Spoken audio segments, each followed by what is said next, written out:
if we're using sex to regulate our emotions, we're not necessarily using it to show and receive love. And that's what I think most of us are really craving, to be seen, to be accepted, to be loved in this most vulnerable way.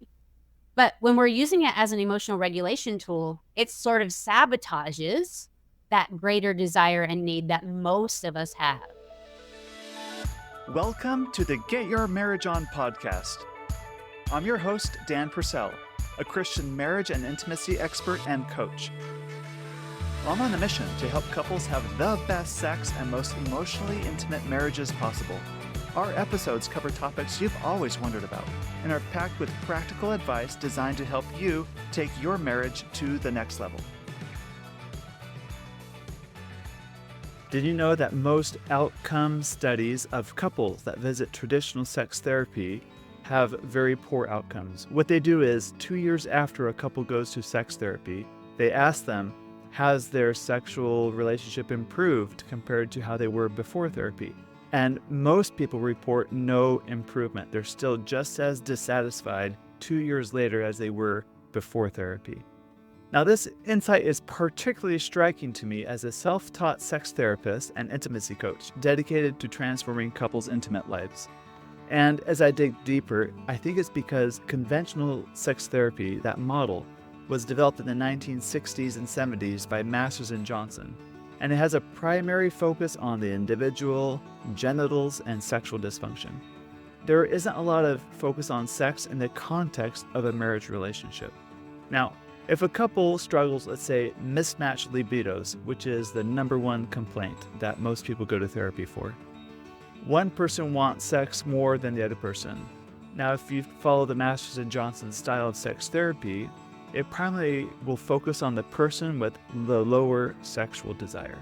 And that person gets a lot of the attention in the therapy, and they try to get that person to want sex more. And that might be helpful, but what if the problem isn't entirely the lower desire spouse's fault? What if the higher desire spouse plays a big part in the dissatisfaction of the marriage? I believe that both partners co-create their dynamic in the marriage, and thus both people contribute to the challenges that they face in their relationship. In my experience, sexual struggles are actually symptomatic of deeper issues within the relationship. That's why I believe traditional sex therapy isn't that helpful at addressing desire differences, unless you also help the couple address all the issues in their intimate relationship. Recognizing this shift from the focus of merely trying to fix the sex to understanding and nurturing the entire relationship is really important. My guest today is Rhonda Farr. She is an intimacy coach and a personal friend of mine. And today you're going to get some great things out of this interview. You're going to hear about the time when a person asked her for sex while on an airplane. You'll get to hear her thoughts on why high achievers struggle in intimacy and in their marriage. You'll also hear us role play what a conversation might look like in addressing sexual desire difference concerns between a husband and a wife. We have a tradition on this podcast where I read a recent review. Your reviews are very important. If you'll take a moment to pause this podcast right now and leave a review on Apple Podcasts, and if you hear your review read on the air, send an email to support@getyourmarriageon.com and I'll personally mail you a gift to thank you. So here's a recent review. This person says, "This podcast has been tremendously helpful to me in better understanding my own responsibility and helping improve all aspects of intimacy in my marriage. They do not shy away from topics that many in the Christian culture or environment consider taboo, but I feel like they do it in a very reverent, respectful way that acknowledges the sanctity of marital intimacy. And they always try to point things back to strengthening your marriage and being more selfless and not selfish. I am so grateful for their candidness in addressing these topics, and I wish I had this resource available to me much earlier in my married life." Amen, and thank you. Yes, that's exactly what we're all about here.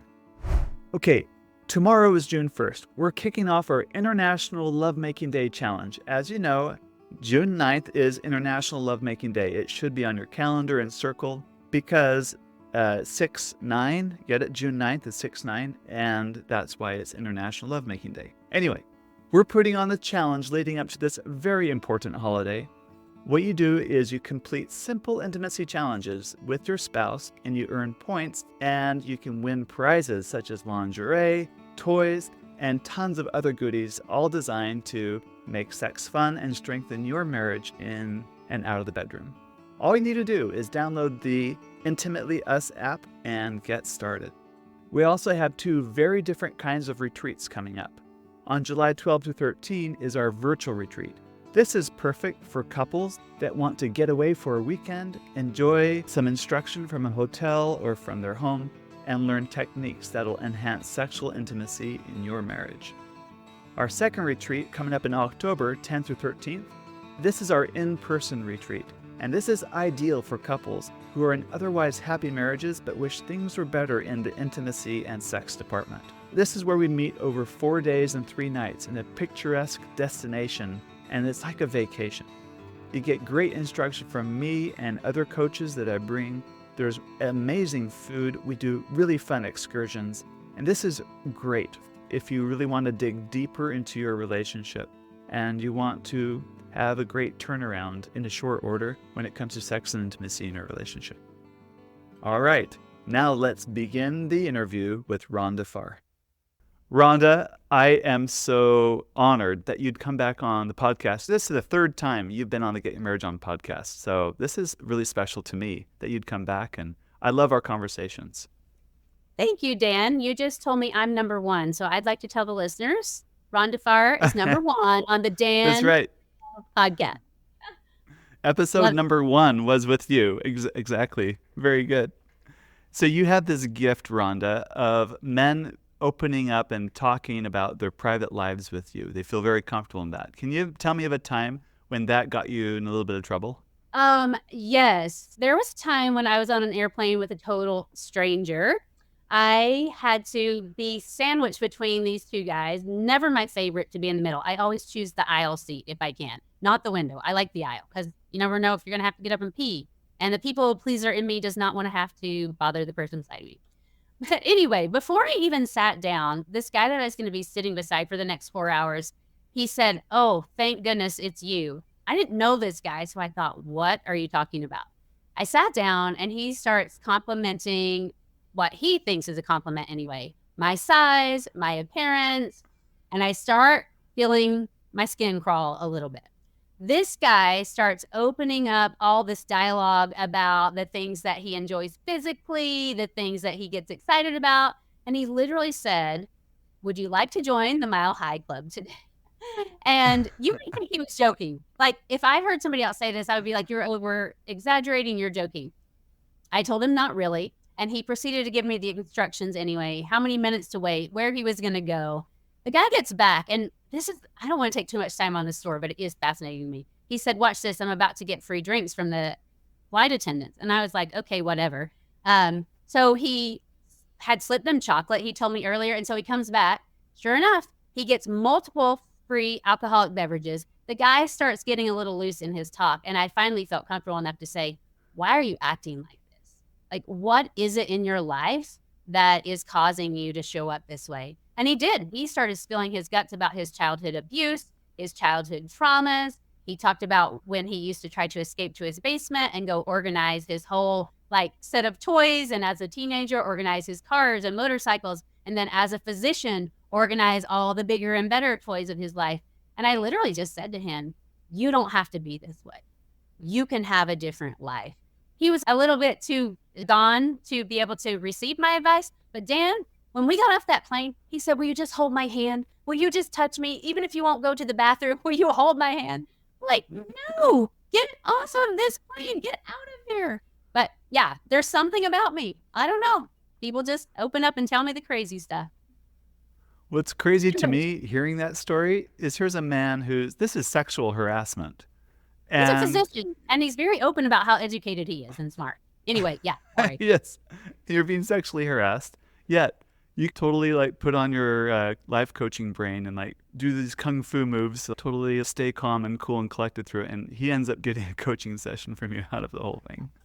So funny. I didn't really feel threatened by him, probably because we were in a plane, a public place, and there were people nearby. But that is something that my brain, through my job, has learned to do. I don't look at the behaviors on the surface level the way I used to. When I hear things like that, my brain automatically goes to, I wonder what caused this. What's going on beneath the surface? What's in your background? What's your patterns, right? Which I think is what we're going to talk about today. So I'm excited for that. That's my Right, favorite. right. Yeah. Great. What I want to talk about today is this pattern I see in some of my coaching. So, the vignette I want to use to paint the picture of our discussion is this. There's a husband and wife. He is the higher desire spouse for sex in their marriage. She's the lower desire spouse. He's very successful in his work. He's really good at running companies, multiple companies. He's got teams of managers under him, assistants and everything. He's really talented with entrepreneurship and leadership. And one of the qualities that makes him great is he's really a go-getter. And he knows how to not take no for an answer. He knows how to push through challenges. And part of what drives him is just the mere fact that there is a challenge. Just because it's a challenge, he wants to overcome and conquer those things. In his intimate life with his wife, they're really struggling. He wants sex a lot, she doesn't. However, when they do have sex, she says it's a great experience for her. It's pleasurable. She has orgasms and multiple orgasms. So, like, from a high level view, she's having a good time. Yet, his biggest frustration is, of the two of them, he's always thinking about sex. She says, I never think about sex. He wants to be pursued by her, and for her, sex is always an afterthought. And it's come to a breaking point in their relationship where he wants to be wanted so badly, and she's really struggling to kind of get there in their marriage relationship. Any thoughts you have on that general scenario? I have a lot of thoughts. I jotted down a few things, but number one, somebody like this shows up on a consult call with me and they feel like they're the only ones. They're like, no, Ronnie, you don't understand. I don't even have to work for money anymore. You don't understand. I manage all these things. Like, I'm good at rejection. I'm not like you would think, right? Like, they really want me to know, like, no, this is different. I see this Yes. dynamic. I don't want to say the individual circumstances aren't different. They are. But I see this dynamic repeatedly in my work. And here are a few reasons why I think this type of couple marries each other. Okay. I call my clients high achievers. So it's a double-edged sword, really. And you alluded to a little bit. So let's just call it out a little bit more overtly. Your greatest strength can sometimes be your greatest weakness if you overuse it. So these Yes.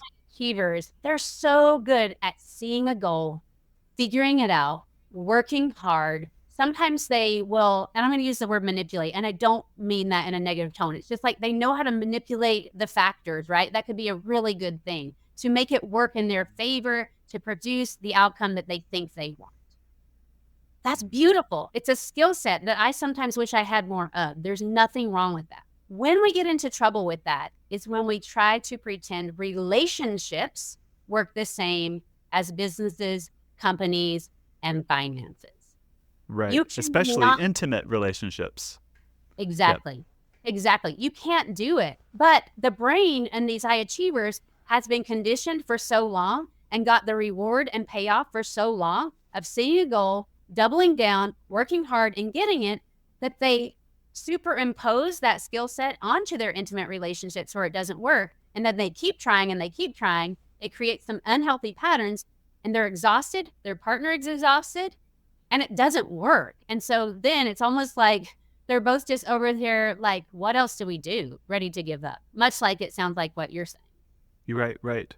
So in this vignette with this couple, this, chasm in their sexual desire leads to some of the biggest fights that they've ever had in their marriage. And they can get along and manage well when it comes to finances and parenting and vacationing and all the other major aspects of the relationship. I believe we always co-create the marriage dynamic we're in. We always participate in it. So there could be real reasons that he is participating in creating a low desire wife in this type of a scenario.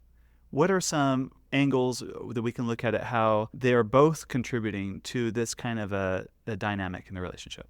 I love that you said different angles because I think some of these are going to apply to some of your listeners and some of them won't. So anything we say today, see if it fits for you. If it doesn't resonate, then maybe ask your partner if they feel it, right? Or toss it. So I want to start with that. Number one, this high desire partner, when he feels like he's got everything he wants except this deep physical intimacy or except being desired by his partner, it almost becomes like this neediness on his end, like he wants so bad to solve it and he gets in that scarcity mode. And here's something I want everybody to start thinking about. When you're needy with something, your partner's desire, if they have it, or whatever they bring to accommodate that neediness, will always feel like obligation. Like, just by definition, Right. think about this. Need is fulfilled with obligation. And then that sets Yes. both up for some trouble. Right, right. In what ways is he coming across as needy? In what ways is she, meeting that neediness with obligation? Okay, so for each couple, this is going to look a little bit different. So we're going to talk very generally here. Many of my clients, though, they have learned to use sex to regulate their emotions. So a lot of men will say, it's not that we're not having any sex. And even in this scenario, it's like, no, when we do have sex, it's really great. And I'll often say to them, then sex isn't the solution. And they're like, no, no, no, but it is. You don't understand. But if we're using sex to regulate our emotions, we're not necessarily using it to show and receive love. And that's what I think most of us are really craving, to be seen, to be accepted, to be loved in this most vulnerable way.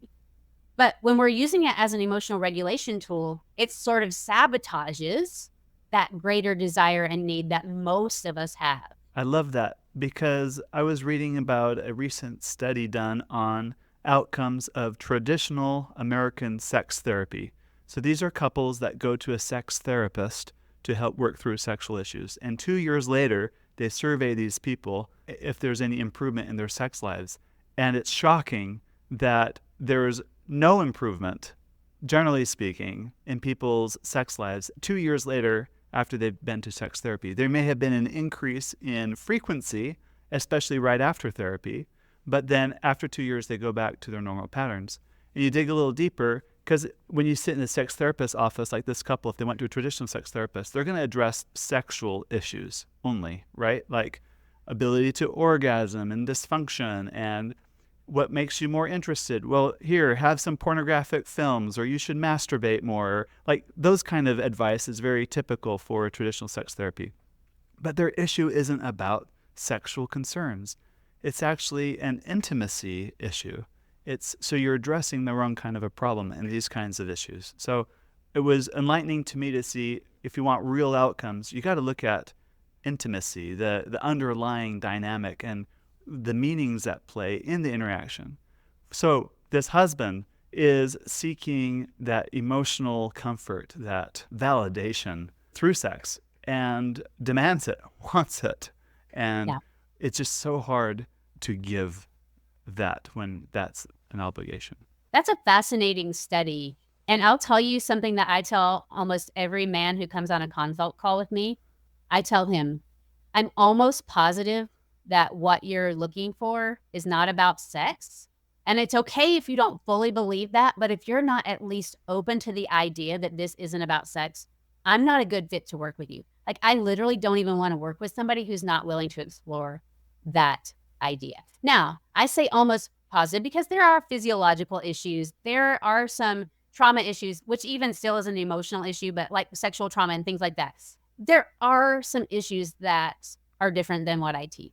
But most of the time, it's what you said. It's an emotional connection regulation issue. And I want to speak to what you asked me too. We kind of overlooked this, but what happens on the wife or the partner side of this when it gets Yeah, needy? yeah. When they're in this obligation mode, like, okay, he's needy. I know if I say no, then he's going to be grumpy. There will be emotional consequences. Like, he will make sure we all know he's unhappy.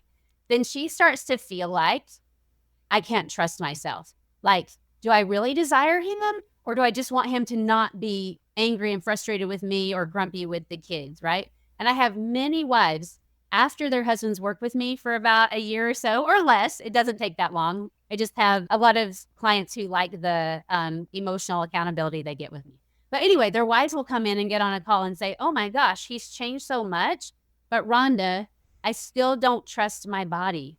Even though I know he's changed, my body still has a physical, visceral response to that neediness and obligation. And so then the wives often have to work through their own emotional patterns and all that was created for them when they felt like they were in this obligation mode and they were scared to not help him regulate his emotions with sex. So it gets really tricky on both sides. And that's why the pattern gets perpetuated. And I want to speak to what you said. You said your client was like, no, when we have sex, it's great. It's pleasurable. And I'll just say, physically pleasurable is not the same as emotionally fulfilling. And so I would even, if I were working with this couple, I would even pull that apart because we think physical pleasure is, quote, success. And in some ways it is. It makes sex a lot better, obviously. But that's still not working on the emotional pattern of obligation, neediness, trusting oneself in desire. That's good. So a lot of the times these patterns have been going on so long, it's like driving to work. I don't think about my commute. Like I get in the car and I can think about other things. And next thing I know, I'm at my office, right? It's become so automatic. How do you then disassociate sex from validation? How do you separate that when it's been so integral to the way you've been operating? That's a good question. And I'm going to dance around it just a little if I can take some permissions here. I don't know if we have to fully disassociate it. I don't think validation is necessarily a bad thing. And I think you think this way too. I believe I've heard you in discussion groups. Validation isn't necessarily bad. I think of it more of this way. When we have to have that validation to regulate our mood and emotions all the time, that's the way I might say it. And the way that we stop doing that is we learn how to tolerate our emotions in our body. You've worked with me a little bit on some things like this, and it's so hard. But for me, when I start to tap in and connect to the parts of me that need the validation, that's more helpful than saying, I don't need the validation. Does that make sense? Ask me more questions about that. 100% agreed, Rhonda. That's great. That's great. And I think some people do take the message, wait, then validation is bad. Then they'll the pendulum swings the opposite way. They distance themselves from anything that might be self-validating. But that's not what we're talking about here. It's when you rely on something external to you to regulate your own emotions, you then become dependent on it.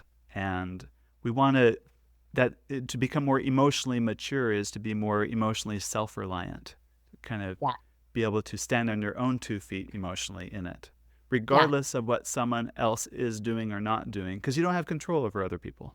Yes. And the issue with these achievers sometimes, again, take or leave whatever I'm saying that resonates and doesn't for your listeners. But with these achievers, sometimes they have learned that they can work really hard and get the validation. And so before they even met their wife, that pattern was being perpetuated, right? And it's almost like they've learned that they don't have to feel those internal emotions because they can do so much externally in their world. And so that's alive and burning inside of them in other areas of their lives. And like I said before, then they'll superimpose that pattern or that skill set even over here in the marriage. And so I think that's why they come by it honestly, is because they have learned that validation feels really good and they're really good at getting it. And it's almost like they're surprised when it doesn't work the same way. Sometimes I use the word entitled. I'll be like, you're not entitled to getting that feel good everywhere in your life. And they're like, no, I'm not entitled. I work really hard for what I've got. And I say, I know you worked your butt off harder than most people I know, but it's like their brain has created this connection. Hard work, I freaking am going to get what I want. And that's what we're talking about. Right. It doesn't work in sex. It doesn't work in relationships. No. Yeah. Although you do work hard in your relationship because you care about the other person. I mean, any good relationship requires sacrifice on both ends. But how much sex you got out of it, it shouldn't be the sole measuring stick for your efforts and contribution to the marriage. Because that's a good point. You're working with 2 people here with very different backgrounds, different ideas, very different people.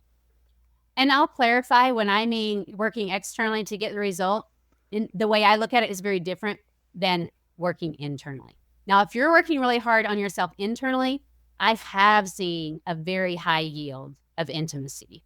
Self-intimacy first, to lay the foundation of relational intimacy, to lay the foundation of physical intimacy. I have seen it work that way. Great. Speaking of internal work, I've heard you use this term before, the triad of mastery in the brain. Can you speak Yeah. on that for a little bit?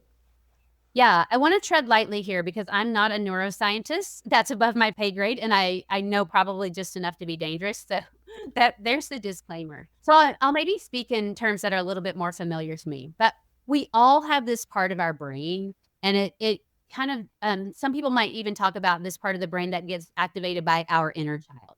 And I'm going to call it like the safety brain. Our Mm-hmm. amygdala, we all have it. It stores these highly emotional moments in our lives, and especially if those highly emotional situations were repeated over time, that's going to be like stuck in the amygdala, and we want it to be. That's so we don't walk out in front of cars. That's so we don't like pet bears at the zoo or whatever. Our Uh-huh.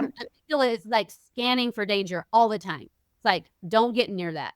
So if we even smell rejection in our partner, like we get a little bit nervous to initiate, it's like, oh, that hurts. Don't go near it. And so Mm-hmm. our inner child is really protected by this part of the safety brain, because the inner child, when we were developing our brain, is like, we can't feed ourselves, we can't clothe ourselves, we need somebody else for shelter, all those things. And so it really learns how to scan for safety and please the people around us. So It's a survival mechanism. 100%. So Right. yeah, Uh-huh. we have the safety brain, and then we have what I might call our inner teenager instead of our inner child. Okay. But it's more like the excitement dopamine brain, right? All right. And it learns like, wait, I'm kind of growing into my body, and I'm probably smarter than these caregivers, right? That's what our teenage brain thinks anyway. And it's like Uh-huh. seeking these new things and these excitement things. And sometimes that teenager will like just come out and protect the inner child. So let me give you an example of that. Let's say there's this inner child that doesn't feel super safe at home for whatever reason. They grow into their Mm-hmm. body, they grow into their intelligence a little bit more, but maybe not quite their prefrontal cortex and their wisdom, right? And they'll be like, screw everybody here. I'm going to fight back, right? And they might like work really hard and get a paper route to provide the Nike tennis shoes that they want. Or they might like bulk up to be able to protect against the bully or whatever. But it's like they're coming in with this like dopamine hit of, I'm going to do what I want, and it's going to feel really good. And it also protects that inner child, right? Right. It's also very adaptive. But these two, the inner child, the safety brain, and the inner teenager, or this dopamine excitement brain, they still are not what we want running the adult show, the adult relationships. Right. Okay, so we think about what's this mastery brain or this integrated connection brain. That's when this prefrontal cortex can come online. And we can say, I see you, inner child. I see you, safety brain. Like, sex feels really threatening because what? Like, we are asking somebody to take care of us in a way that we can't take care of ourselves. And that feels really scary. And then Mm-hmm. I see you, teenage brain or dopamine brain. Like, please give us the payoff so we can just settle down and feel okay a little bit, right? And we'll like work really hard and say, desire me, want me, right? And that teenage brain is like seeking that excitement and that validation. If we can connect with this prefrontal cortex and this higher level thinking, like, I see why this is happening, and I see why I tend to have these urges and to do it this way. How do I want to bring in my adult resources and handle this? Can I be knowable? Can I be really intimate and knowable and show my inner child, show my inner teenager? Can I be very intimate with my partner without just seeking like that sexual validation? And that's hard. Yeah, it is hard, especially when it's not false to want sex. Like what I mean is there's truth behind good sex, good sexual connection. It's great for a marriage, right? Like on face value, sex does so much good for the relationship. It does good for, physical health. Like people can make long lists of all the benefits of a good sex life. Yet, and when we don't have it like we think we do, it's easy to like either it's that child brain or that teenage brain easily showing, that part of yourself kind of wanting to run the show. Yeah. And they're not bad. Like we both said, these parts of our brain, they just are. I have them, you have them, we all have them. But when we can like integrate and bring all of that online with a lot of compassion and understanding, that's where we get a lot more solid in who we are. And we can make a bid for connection and know that we're going to be okay, that we can take care of that teenage self or that inner child, that we can self-soothe, that we can regulate our own emotions. Is it still gonna suck? Yeah. No matter how evolved we get, rejection's gonna suck, and that's normal. But can we approach this higher level intimacy with higher level maturity, with mind body integration?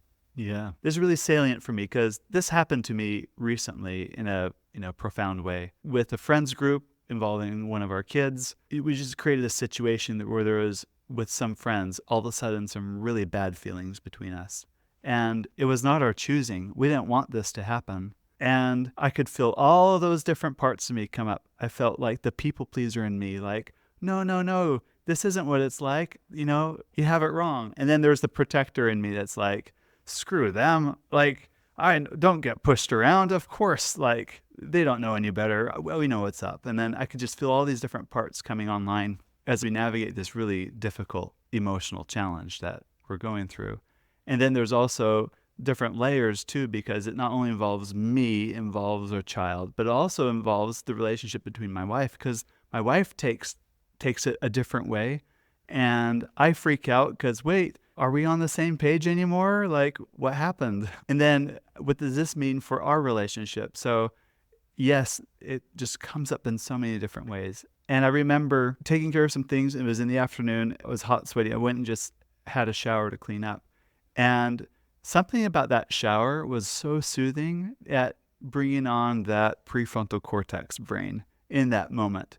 And I could just like calm all those different parts down and just really think through, no, this is kind of what's happening. This is who I want to be. This is who I choose to be in this.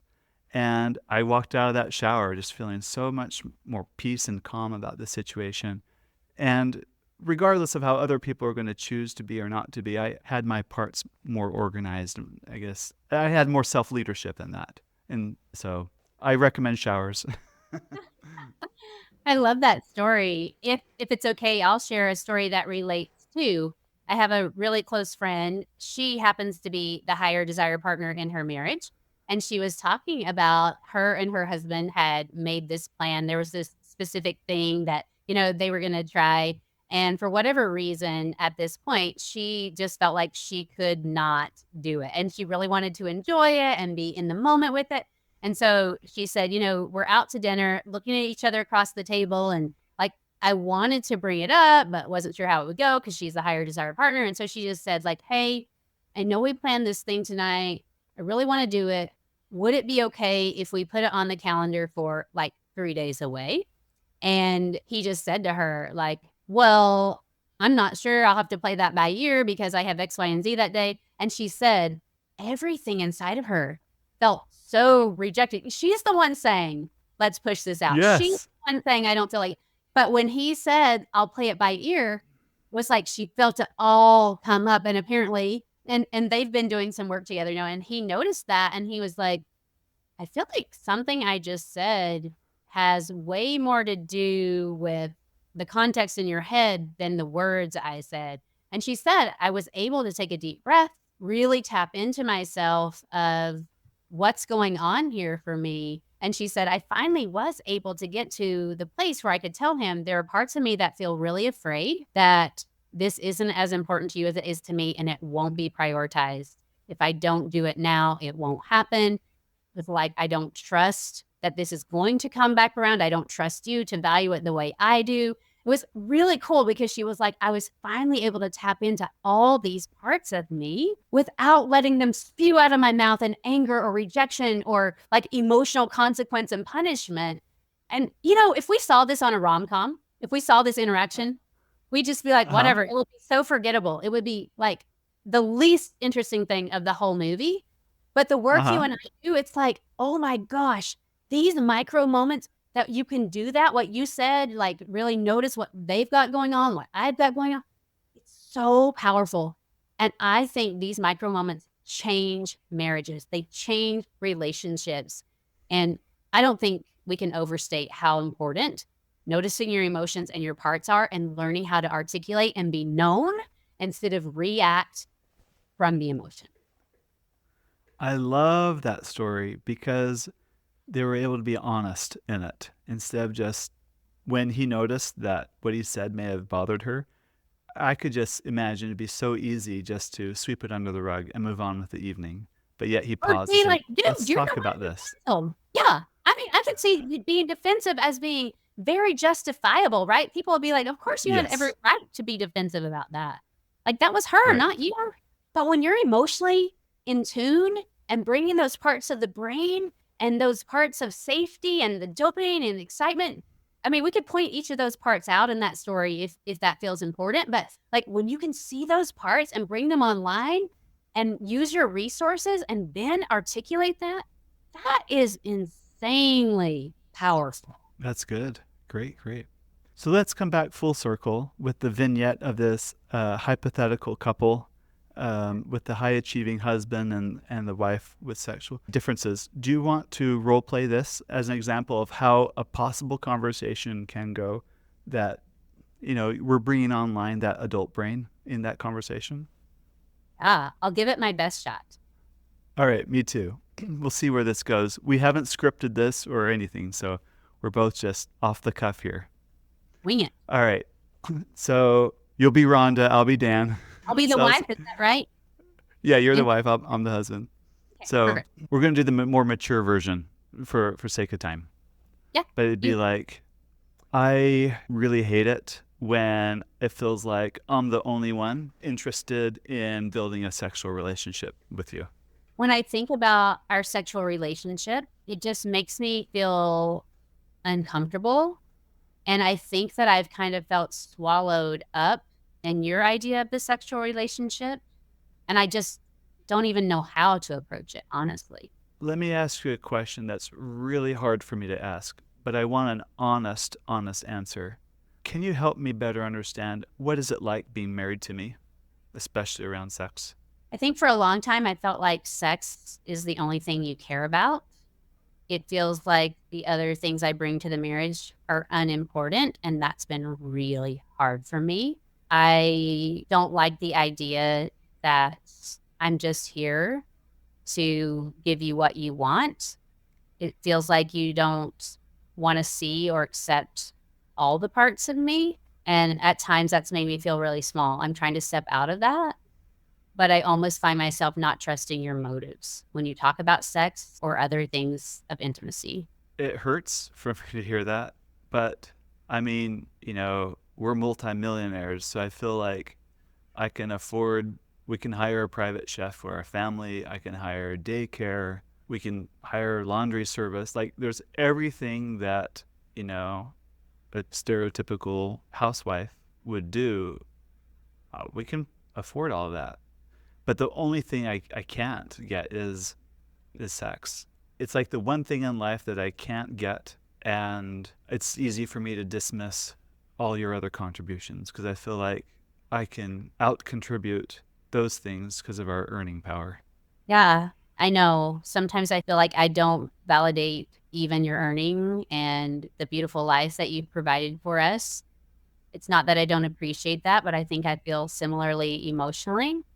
Just like you, we can pay for everything else, but I can't pay for you to love me. I can't pay for you to care about what's going on inside of me. And so, in some ways, I can understand what you're saying because I feel it too. I crave it. I would give all of our money away if I could feel I mattered to you, not just sex.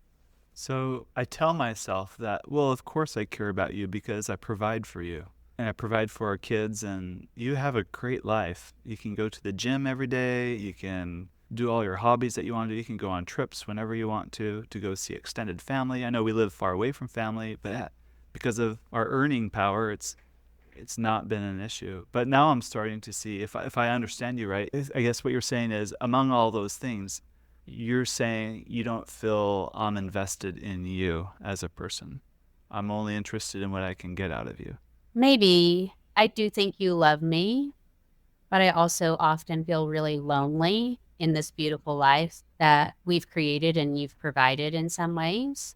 I think maybe the way I would say it is I feel like it's not that you're not invested in me, but it's hard for you to see me beyond sex. It's hard for you to see beyond that desire that you physically. Yeah, I think you're spot on that. Can you give me an example of how I can see you better beyond sex? That's a good question because I'm starting at times to not even trust myself that I know what that might look like. I can give it a stab.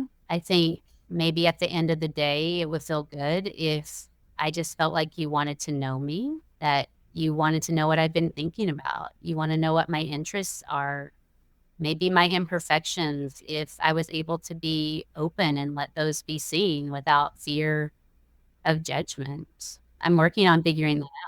And I think my desire for you to pursue me sexually has been so dominant in my brain, it overshadows my ability to just calm down enough to have a conversation with you like that. Because I can just see myself now as like, looking at my watch, like, are we done? Can we move on to sex yet? Like, in that, it's too much. It's getting in the way of me really knowing you.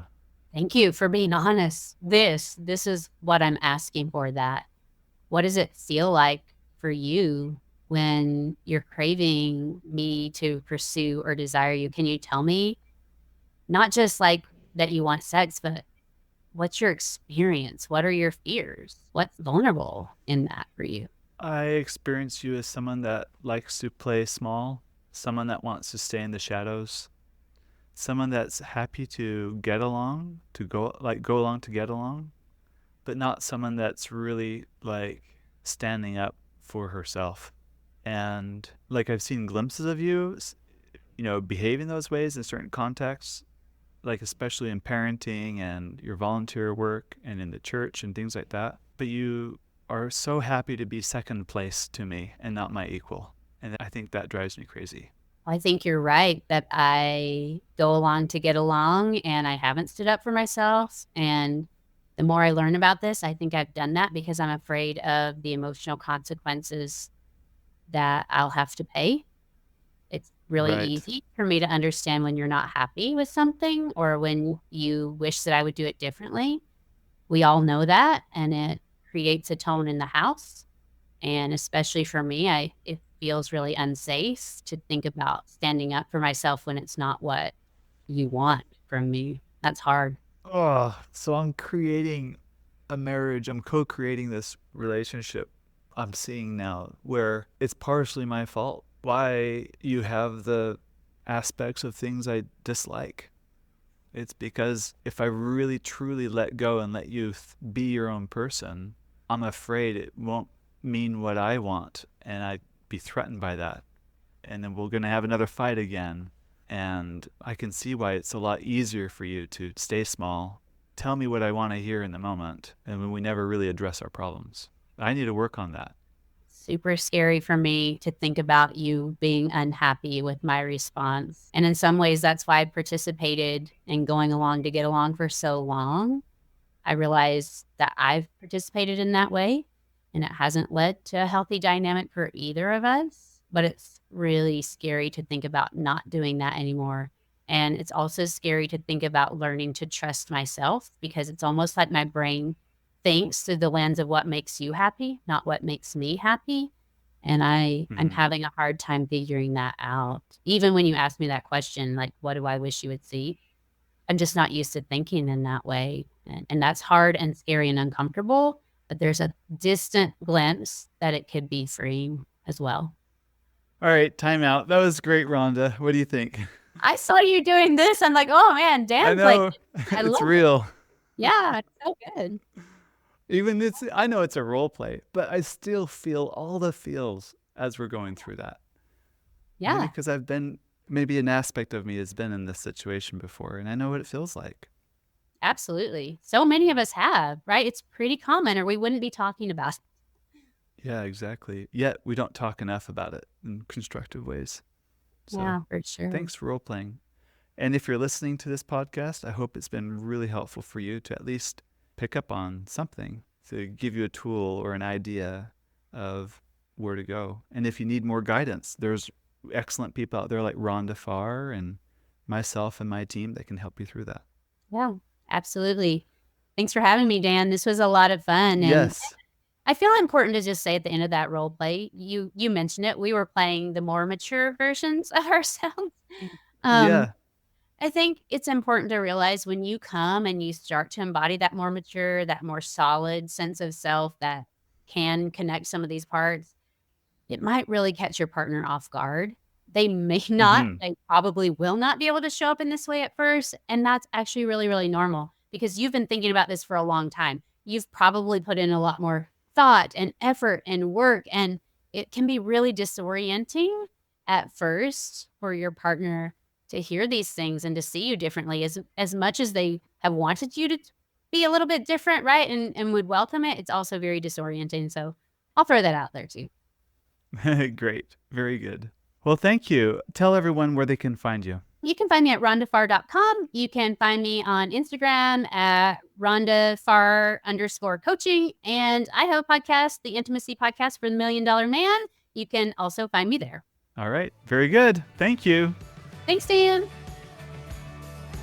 Thank you for listening to today's episode. If you're interested in accelerating growth in your marriage, either sexually, emotionally, or spiritually, I want to invite you to work with me in my affordable coaching program called Next Level.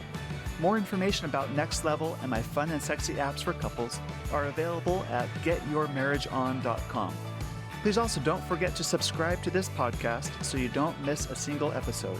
And be sure to tell your married friends. I promise, they will thank you for life. Now go get your marriage on.